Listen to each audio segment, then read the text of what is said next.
It was just after midnight when I pulled into the empty rest stop off Highway 71. I had been driving for hours, my eyes burning from the glow of the headlights, and I needed a break. The rest stop wasn't much, just a cracked asphalt lot, a small bathroom building with graffiti scrawled across the doors, and a single streetlight buzzing with dying electricity. The first thing I noticed was how quiet it was. No trucks, no cars, no sound of the highway even though it was just a few yards away.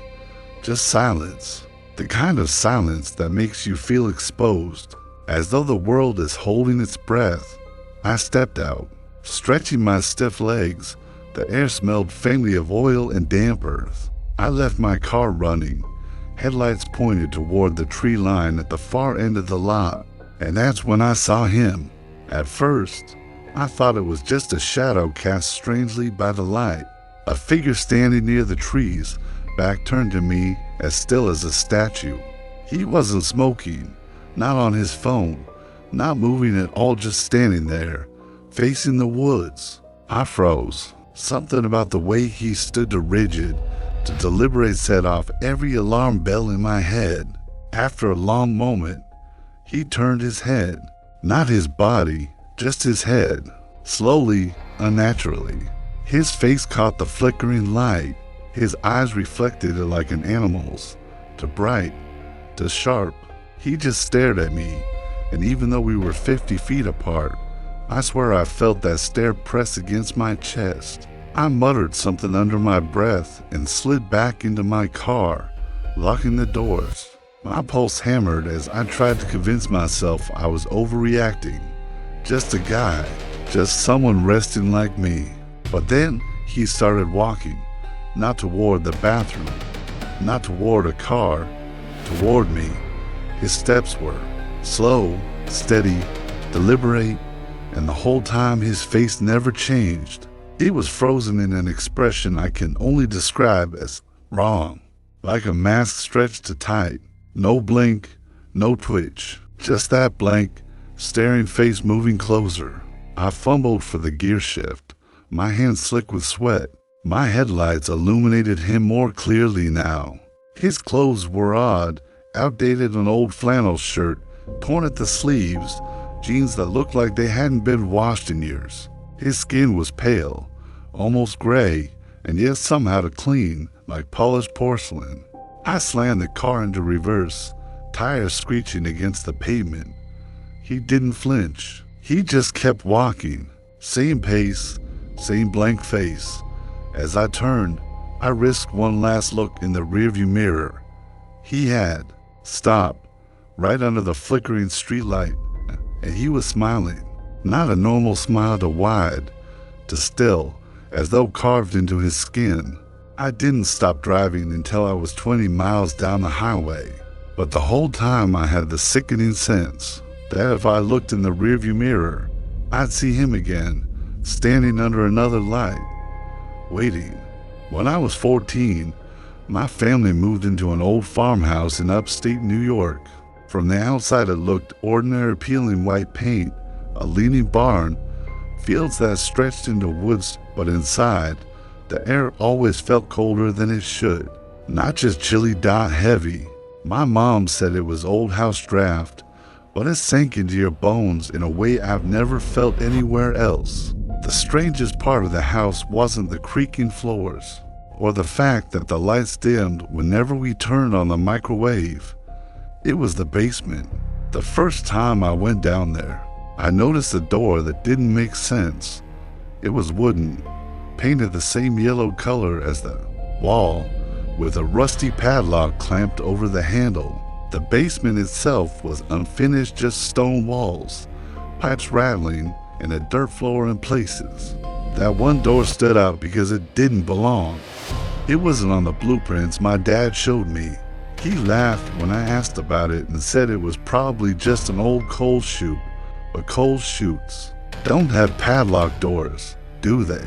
At night, when I lay awake upstairs, I swore I could hear something from down there, faint, steady, like fingernails dragging slowly across wood. Scratch. One Saturday afternoon, Curiosity got the better of me. I waited until my parents were outside. I crept into the basement. With a flashlight, my breath visible in the cold. The padlock was still there, but it hung loose, as if someone had forgotten to snap it shut. My heart pounded. Every instinct told me to leave it alone, but I couldn't. When I pulled the door open, I expected a tiny storage space. Instead, a stairwell yawned down into pitch black, narrow, steep steps disappearing into darkness. The smell that wafted out was old and wet, like soil and mold. I leaned forward, shining my light, but the beam didn't reach the bottom. I called for my dad, but by the time he came down, the door was closed tight again. The padlock snapped in place. He frowned, said I must have been imagining things, and dragged me back upstairs. But I knew what I saw. That night, I woke to scratching under my bed. The same rhythm, dot scratch, dot pause, dot scratch. Weeks passed. The door didn't appear again, not to me. But little things kept happening. My shoes, lined neatly at the wall, moved overnight. A photograph of my grandmother fell from the hallway. Its glass cracked clean down the center. My little brother said he dreamed of stairs, spiraling down into the earth, with voices calling his name. 3 months later, my mom yelled for us in a panic. She had gone down to fetch laundry and swore the basement felt different. I followed her down, and my stomach dropped. The door was gone. The entire wall was smooth, unbroken stone. We moved up 3 years later. We told ourselves it was just an old farmhouse with quirks. But sometimes, even now, I wake in the middle of the night to that sound under my bed. When my sister had her first child, she bought a cheap baby monitor from a local store. It wasn't anything fancy, just a small plastic unit with a little antenna and a built-in mic. She set it on the dresser near the crib so she could hear her daughter if she woke up in the night. At first, it seemed to work fine. Static, the occasional crackle of white noise, and then the small sounds of her baby shifting in the crib. But after a few weeks, she started to notice strange things. The monitor would sometimes pick up noises when the baby was fast asleep, not just the usual static, actual sounds, whispers, breathing. Once she even swore she heard footsteps. Her husband told her it was just interference, maybe a neighbor's cordless phone or a stray radio signal, but she couldn't shake the feeling that something else was bleeding through. One evening, she called me, her voice trembling. "You need to come over," she said. "You need to hear this." When I got there, she sat pale on the couch, clutching the monitor like it was a weapon. She pressed play on the little recording function. At first, it was normal static, a soft gurgle as the baby stirred.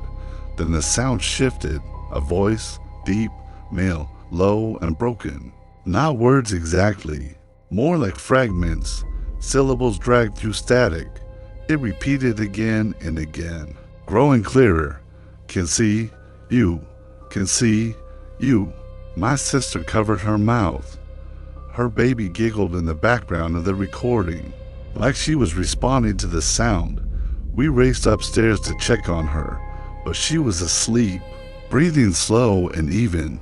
The monitor on the dresser was dark, as though it had never been on. We threw that monitor in the trash that night, but it didn't end there. The next evening, my sister woke to the same voice, not through the monitor, but in the baby's room itself. She described it as if someone was standing right beside the crib, whispering into the darkness. She turned on every light, but the house was empty. Over the next week, things escalated. Toys switched on by themselves. The baby would laugh and babble to the corner of the room, reaching out with tiny hands as if someone invisible stood there. Once, my sister found the crib moved a feet from where it had been the night before. The breaking point came one night when she left the bedroom door cracked open. From the hall, she saw a figure standing by the crib, a tall, dark shape that leaned over her daughter. She rushed inside, flipping the lights, but the room was empty. The baby stared up at her, wide-eyed, as if confused that the visitor was gone. They replaced the monitor, but the voice is never fully. Stop.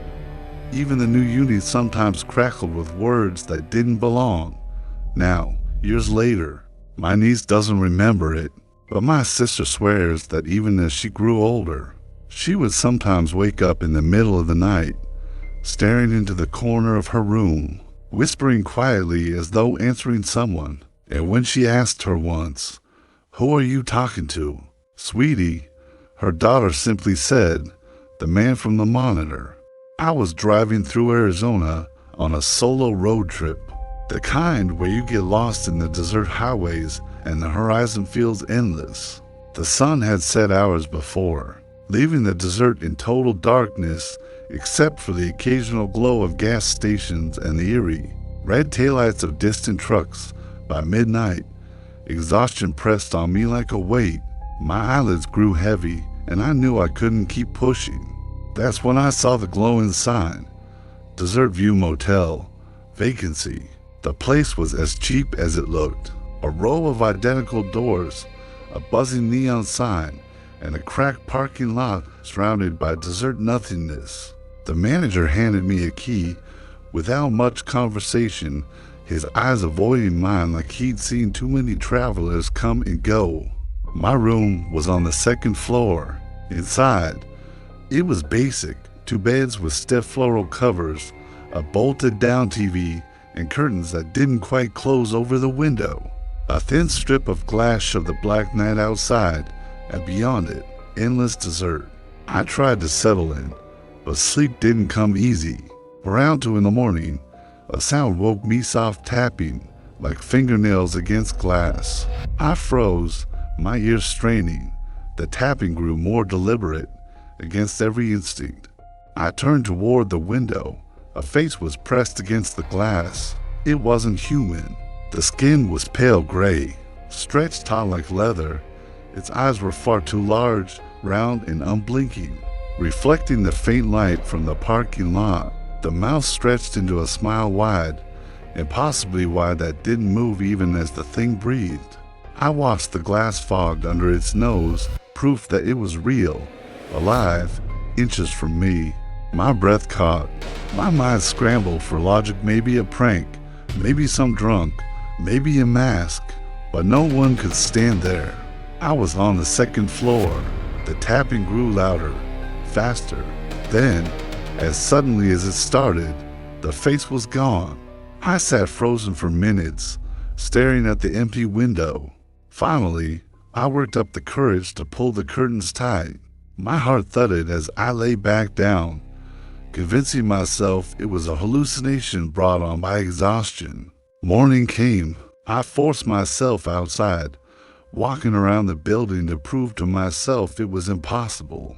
Sure enough, below my window was nothing but solid wall, no ledge, no fire escape, no way for anyone to stand there. I almost convinced myself I'd imagine it, until that night. As I closed the curtains tight, I noticed the faint outline of a hand pressing against the fabric from the other side. The shape dragged slowly across, leaving no mark, just the impression of long, thin fingers. I yanked the curtains open. Nothing, just the glass, reflecting my terrified face. But when I leaned close, I realized the reflection wasn't right. My face stared back at me, but behind my shoulder, faint and blurred, the gray figure was standing in the room.